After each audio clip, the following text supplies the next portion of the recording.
Bem-vindos ao nosso podcast de Genética Médica. Eu sou o Gustavo, apresentador do podcast, e hoje vamos conversar sobre a doença de Wilson, de uma forma descontraída, mas cheia de informações importantes.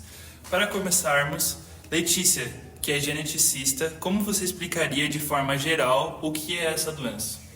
Bom, a doença de Wilson é uma condição autossômica recessiva que é causada por variantes no gene ATP7B. Esse gene, ele codifica uma proteína responsável pelo transporte de cobre, né? E aí, quando esse transporte falha, o cobre ele vai se acumular em órgãos, então no fígado, no cérebro, na córnea, e vai gerar sintomas hepáticos, neurológicos, psiquiátricos. E os pacientes com essa doença, inclusive, eles podem apresentar tremores, dificuldade para falar, dificuldade para engolir, problemas com coordenação, mudanças de personalidade ou também hepatite. E já que eu mencionei as mutações, eu queria perguntar para Camille, que é hepatologista, você que lida diretamente com pacientes, já reparou como o tipo de mutação pode influenciar a gravidade clínica? Não, sem dúvida. Muitas vezes, quando estudamos os pacientes, percebemos que certos tipos de mutações são mais graves que outros. Por exemplo, as mutações chamadas frame shift ou nonsense, no caso das frame shift, ocorre uma inserção ou deleção das letras do DNA que desorganiza completamente a leitura do gene. Já as nonsense introduzem um sinal de parada precoce na produção da proteína. Nesses dois casos, o resultado é uma proteína que perde totalmente a função. E isso geralmente está associado a formas mais graves da doença, que começam cedo, principalmente no fígado. Esse padrão já foi descrito e confirmado em diversos estudos. Já as mutações, chamadas missense, são um pouco diferentes. Nelas, apenas uma letra do DNA é trocada, o que muda um único aminoácido da proteína, né? E isso pode alterar as funções de formas muito variáveis, às vezes causando doença grave ou às vezes uma forma mais leve ou tardia. Essa diversidade foi bem discutida em estudos da Nature também. E falando em variabilidade, Felipe, você que é neuro, acho que nada ilustra melhor isso do que a diversidade das manifestações neurológicas e psiquiátricas que você costuma ver nos pacientes, não é? Bem isso. Na parte neurológica, geralmente acontecem alguns tremores, distonia, ataxia, sintomas parkinsonianos e até disartria. Em exames de imagem, geralmente a gente consegue ver alterações nos núcleos da base. Já no campo psiquiátrico, não é raro que os primeiros sintomas sejam depressão, ansiedade ou as mudanças de personalidade. E claro, também tem o clássico anel de Kaiser-Fleischer, que é um depósito de cobre bem visível na periferia da córnea, que é identificado com um exame oftalmológico com uma lâmpada de Fender.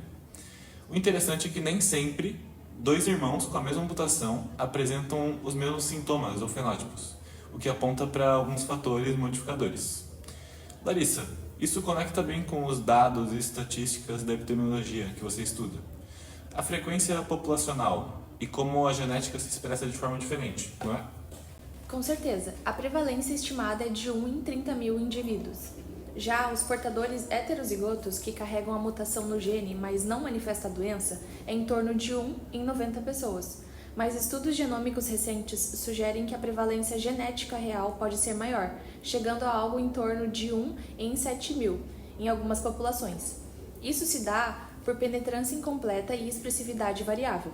Os afetados, eles são homozigotos para o gene autossômico recessivo, localizado no cromossomo 13. Já os portadores heterozigotos são assintomáticos. Aliás, falando um pouco mais de genética, Letícia, poderia explicar um pouco mais sobre o gene ATP7B, por favor? Claro. Então, o ATP7B, ele fica no braço longo do cromossomo 13, mais especificamente na posição 13q, 14.3. E ele ocupa cerca de 100 kilobases no genoma, contém ali em torno de 21 exons, e essa proteína que faz o transporte do cobre, que ele codifica, tem aproximadamente 1.465 aminoácidos. E, para detectar as mutações, a gente usa sequenciamento completo do gene, que é um exame que faz a análise direta da sequência de DNA do gene, vai identificar as mutações patogênicas. E esse exame ele também pode ser complementado por técnicas como o MLPA, que é usado mais para deleções ou duplicações maiores. E Camille, já que o diagnóstico genético sozinho não basta, como que você integra isso com a prática clínica? Boa pergunta. Então, na prática, a gente confirma a suspeita da doença de Wilson combinando alguns exames laboratoriais. Um deles é a ceruloplasmina, que é uma proteína do sangue responsável por transportar cobre. Nos pacientes, ela costuma estar em níveis mais baixos. Outro exame importante é medir o cobre na urina de 24 horas, que aparece aumentado porque o organismo não consegue armazená-lo corretamente. Esses critérios estão bem descritos no livro do Harrison e no Nelson de Pediatria também. E quando temos acesso ao teste genético, ele também ajuda muito. Se encontramos duas variantes patogênicas no gene ATP7B em trans, ou seja, uma alteração em cada cópia do gene, herdada uma do pai e outra da mãe, isso confirma o diagnóstico. Para dar um exemplo, acompanhei um paciente de 18 anos que chegou com icterícia, alterações nas enzimas hepáticas TGO e TGP, ceruloplasmina baixa e duas variantes no ATP7B, sendo uma missense, que muda apenas um aminoácido da proteína, né? É uma deleção. E uma deleção, que remove um pedaço do gene. O tratamento com quelantes, que são medicamentos que se ligam no cobre e ajudam a eliminá-lo, mudou completamente o prognóstico dele. Felipe, você já recebeu encaminhamentos parecidos, certo? Sim, e geralmente eles acabam chegando no consultório antes mesmo de uma avaliação hepática ou essa medição da ceruloplasmina que você comentou, o que acaba reforçando a importância da integração entre especialidades. E Larissa, pensando nisso, como você vê a importância da detecção precoce em uma escala populacional?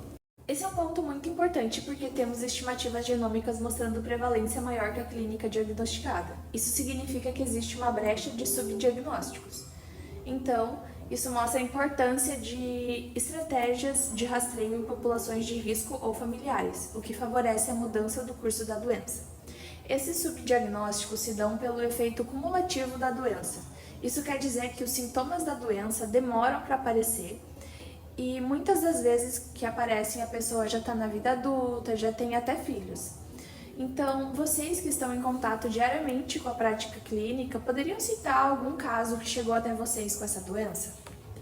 Bom, eu posso começar trazendo um caso do consultório. Uma jovem de 21 anos que chegou com queixas de tremores, dificuldades de coordenação e até mudanças de humor bem marcantes. A família contou um pouco de irritabilidade, ansiedade e uma queda no desempenho acadêmico. No início, eles acharam que podia ser um transtorno psiquiátrico isolado, mas um exame neurológico mostrou uma distonia e uma fala arrastada.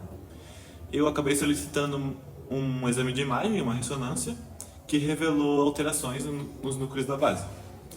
Já o exame oftalmológico mostrou o clássico anel de Kaiser-Fleischer.